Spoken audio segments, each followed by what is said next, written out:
ఖమ్మం జిల్లా వైరా మున్సిపాలిటీలో జరుగుతున్న మున్సిపల్ ఎన్నికల్లో బీఆర్ఎస్, సిపిఎం, సిపిఐ కూటమి అభ్యర్థులను గెలిపించాలని కోరుతూ నేతలు విస్తృత ఎన్నికల ప్రచారం నిర్వహించారు. మాజీ ఎంపీ నామ నాగేశ్వరరావు, సిపిఎం రాష్ట నాయకులు పోతినేని సుదర్శన్, సిపిఐ రాష్ట నాయకులు భాగం హేమంతరావు కలిసి పలు వార్డుల్లో పర్యటించి ఓటర్లను కలిసి మాట్లాడారు. ప్రభుత్వం ఏర్పడినప్పుడు అందరూ కూడా 6 గ్యారంటీలు ఇస్తాం, 420 హామీలు ఇస్తాం, ఇవన్నీ కూడా అమలు చేస్తామని చెప్పేసి మా మాటల వల్ల, మా మాయ మాటల వల్ల ప్రజల్ని కూడా మోసం చేసినటువంటి పార్టీ ఇప్పుడున్నటువంటి కాంగ్రెస్ పార్టీ.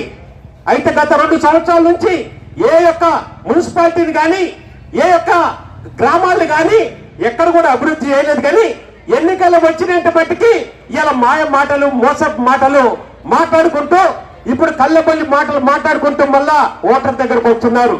నేను ఓటర్లు అందరూ కూడా, ఇక్కడ ఉన్నటువంటి ప్రజానికాన్ని అందరూ కూడా ఒకటే కోరుకుంటున్నా.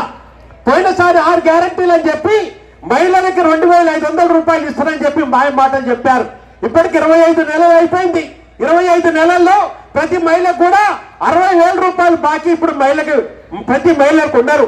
అదేవిధంగా పెన్షన్లు 4,000 చేస్తామని చెప్పారు, అక్కడ కూడా మోసం చేశారు. 4,000 కాదు కదా, ఉన్నటువంటి పెన్షన్లు ఇవ్వడానికే ఎంతో డిలే చేస్తున్నారు. అదేవిధంగా దివ్యాంగులకు కూడా ఎవరిని కూడా వదిలిపెట్టలేదు. దివ్యాంగులకు కూడా మోసం చేసేసి వారికి 6,000 రూపాయలు ఇస్తామని చెప్పి ఆ మాట చెప్పారు. అంతేకాకుండా ఆనాడు కేసీఆర్ గారు